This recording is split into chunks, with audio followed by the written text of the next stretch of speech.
So, like, you know, LinkedIn is a democracy platform. We would like to be a psychographic LinkedIn.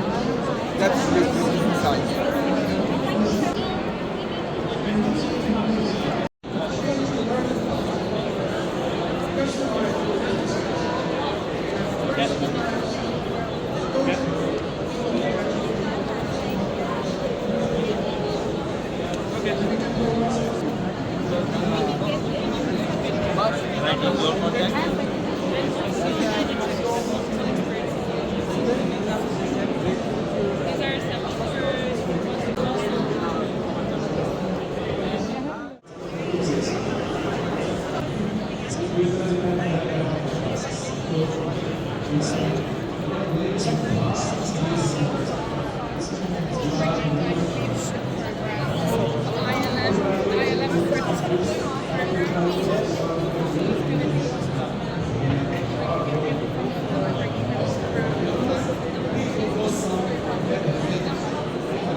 It's not different than our life, our daily life. It's something that we do engagement rate, the diversity, of course, the compliance, harassment rate, and so on. Of course, you have to leverage your database and your data analytics that you have already. I assume that now the technology is something that every day we are working and we have a strong infrastructure. So you will face challenge? Yes, of course you will face challenge. One of the challenges, that example that I told you, you have to disclose everything in the organization. You have to disclose everything. How many of you now trading in the stock market and you own stocks? Huh? No one? That's great, yeah. Oh, don't disclose them. So we are trading today. If we are not a public listed or governed organization, we are trading freely. I can go and now I buy a stock and that's it. But if you are in that situation, okay, it's not allowed anymore. So this is one of the challenges, the transparency, the disclosure. It's the challenge itself. One of the challenges that you imagine yourself, you are going to the COO next day and you want to implement the corporate governance in his business. He used to enjoy freedom, flexibility. Now you tell him, no, we have a reference. I have to check that this action is allowed or not allowed. So alignment between the agenda as HR and the corporate governance is a challenge. Again, you invest in innovation, right? Intelligent innovation. Innovation means flexibility. Working from home.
for rest.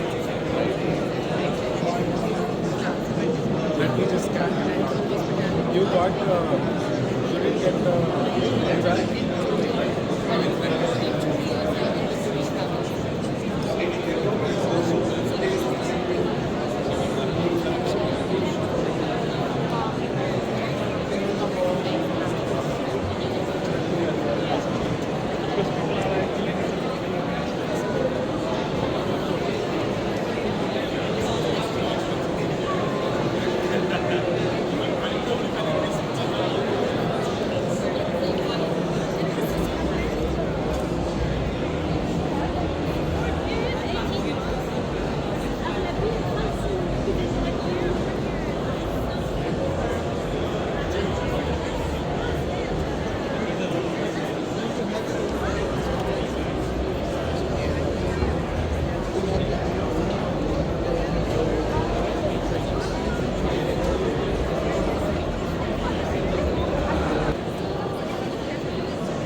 This is taken from Burson, so joshburson.com. If you're not familiar with it, I would highly recommend it as a kind of global source of amazing thought leadership reports.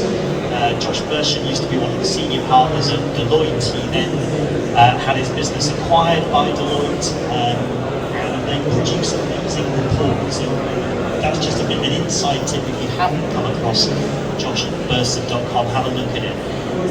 Looking at leadership development, basically what they're saying is we don't believe it's adding that much value currently.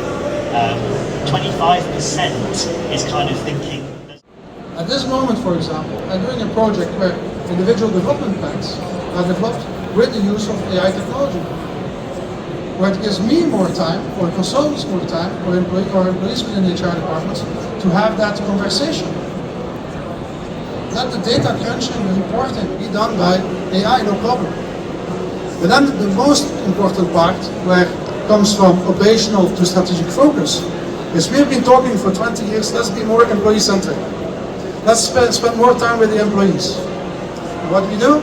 80% of our time, we go back to the office and we do operational tasks.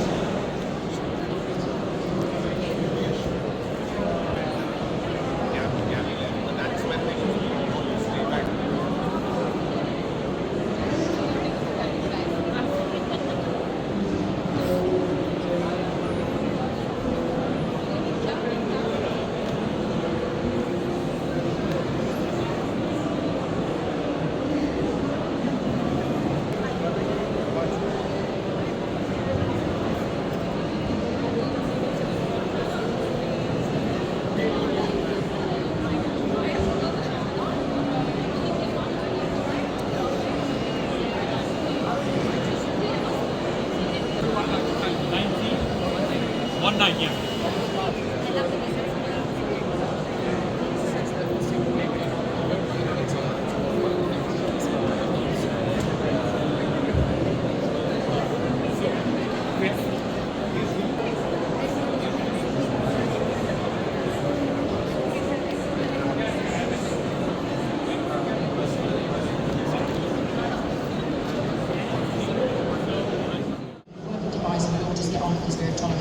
Tolerant place.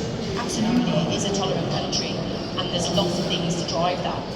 But I think also as organisations, we need to be and then say, oh, okay, that's interesting, that's a bit different for me. Or here's the similarities. I can see how we're going to work well together, and where we may face challenges. And then we think about, okay, and then what can we do about that? How are we going to implement strategies so that even though we are and then how your talent management anticipates the evolution of roles, skills, operating models and governance. Now, job architecture is a key part of it. Because today, everything is online. Like if you look at a job architecture of job profiles, job codes, job families, job subfamilies, technical competencies, leadership, skills, areas